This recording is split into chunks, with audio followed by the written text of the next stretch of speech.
Hey guys, it's the Diecast Man here, finally bringing you guys another video. Today is going to be kind of a hodgepodge of a couple different things we'll talk about. First, the car in front of me, and then kind of a discussion of the current times and everything that's going on, as well as an updated kind of future plan for the channel. I know I've been talking a lot about that lately, so we will get into that. So without any further ado, let's get it started.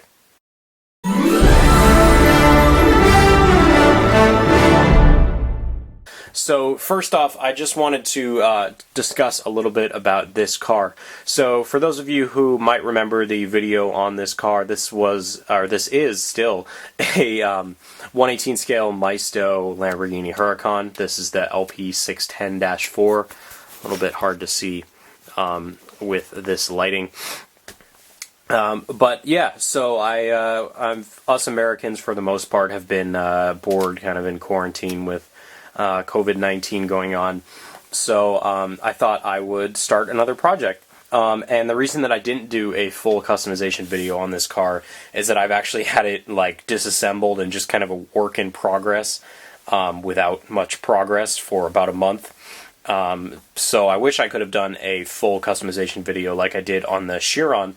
I will leave a link to that video as well as the review of this car down in the description below, so make sure to go check those out. And also, yeah, like I said, there was just not a lot of motivation for me to finish this car, but I decided that I would, and I decided I'd make a video on it since it is much needed on this channel. Yeah, so this car was originally bright green. I think it's called like Verde Mantis from Lamborghini, and I decided to paint it completely black, so it was all spray painted, a little bit hard to see. So we'll start kind of just like looking at the front. I'm by no means, as you'll be able to tell from this video, that a professional at any of this kind of thing. I envy the people that are, but that's just not something I'm that good at, certainly as far as painting these cars go. But for the most part, I mean, along the hood, the paint came out pretty smooth. It only got kind of messed up right down there. But it's not that big of a deal. It's not super noticeable in normal lighting. This you'll come to see that this studio lighting that I have going on here really amplifies and really showcases the flaws in the painting and the parts that I missed in the painting. Like a spot right there. That's not really that noticeable in person. And it's just, you know, pretty much impossible to get every single crevice in it, especially when you're doing it with spray paint on a cardboard box, like I'm doing it. But yeah, so I pretty much took the entire car apart, and then I left these front grills in. That's why you can kind of see there that there's still some of the green peeking through. And I couldn't actually get the headlight covers back on, so I just kind of left them like that, because, you know, weight reduction and stuff. And yeah, so the front bumper was pretty good. We'll take a look at the side now. So one of the things that I did, and I don't really know why I did it, was I decided to take the suspension out. All the customizations that I've done, aside from the Chiron, I believe, I took the suspension out completely, just to kind of give it a more like clean and flush look. But as I bring it up to the studio lighting more, you can sort of see the spots where it's not really too well done. But the wheels, like I said, I did do in black as well, the same color as the car. And they don't look that good in this lighting, but they actually look alright in person. And again, the lighting that you're going to see this car in person is not going to be that good of lighting anyway, so this lighting is definitely showcasing all the flaws. Like you can see down here, some of the green paint still poking through. But these are the stock wheels. The calipers are still back there with the discs, and they do not spin through each other, sadly, because this is a Maisto, as we know. Of course, there probably are exceptions, but that's for the most part. Kept the mirrors on the same. I took the whole windshield out. And the roof actually came out pretty good. You can see it's mostly smooth, which is nice. But probably the biggest problem that I have is doing the sides of these cars where the paint just kind of runs down. You can see right there, and as well as all these parts that I just missed. But like I said, it looks smooth. Like if I go to this to a different angle, like this angle or this angle, it looks pretty smooth. So it's fine. I mean, I'm not going for, you know, a Pebble Beach Concours winner, you know, model type of thing. So yeah, one of the other things that I decided to do as we move around to the back here is I decided to take the bumper off for God knows what reason. I'm not even really a fan of the bumper deleted, you know, Huracans and Gallardos that you see in Southern California and stuff. Or like when I was at Car Week this past year, it was the same thing. There were quite a lot of cars with bumper deletes like that. So I took, like I said, I took the whole car apart. So this whole engine was completely disassembled, and it's a little bit hard to get it open just because the paint kind of stuck to it. Let's see if I can do it. There we go. And I didn't bother doing the green, as you can see just how bright that color was. You can still see the engine chilling down in there. Naturally aspirated V10, we all know and love, sitting right down in there. Yeah, so I took this whole thing, and then this was probably the most time-consuming. I get a lot of questions about like what was the hardest thing that you've done in regards to modifying these cars, and definitely by far this car was the most difficult, and this particular area, taking off the back bumper, was the most difficult. So basically, might be hard to explain for those of you who can't visualize it, but basically the way that this engine comes from Maisto, the way that they have it set up, is they have these two parts that you can see here, the actual parts of the engine, and then they have like these like plasticky silver pieces that attach to the bottom of it that come out. So it's supposed to, like, you know, make a exhaust setup, and then it would go to the 4 exhaust tips in the back, which were just little plastic inserts. So what I actually ended up doing is the front or the rear bumper on the Huracans from Maisto is actually metal, so I had to pry it off, and I used the 2 metal mounts that were holding the bumper in place, and I drilled them out, and then took these metal pipes that were coming off of the engine, like I talked about earlier, and gave it kind of like the, you know, straight piped, like Performante kind of style thing going on, and it looks kind of cool, I guess. There's no like crash bar or anything, so it's not super realistic when you do a bumper delete on one of these cars. The paint was okay. A little bit in the center there, it kind of got messed up. But in the back here, I also blacked out the taillights, debadged this whole thing. And then I added a little license plate thing here, just held on with tape. The license plate was inspired by one of the bumper deleted Huracans on Instagram. I just think it looks cool, I don't know.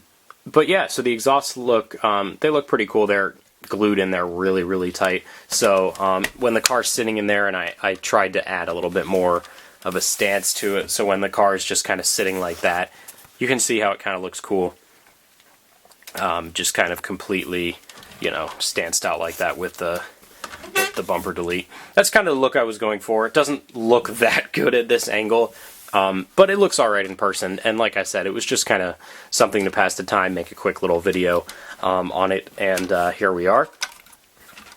Interior is basically the same, except I forgot to hook up the steering wheel, so you can see when it autofocuses that we've just kind of got the paddle shifters chilling up there, and then we just have the steering wheel on the ground, which is fine, I don't care that much.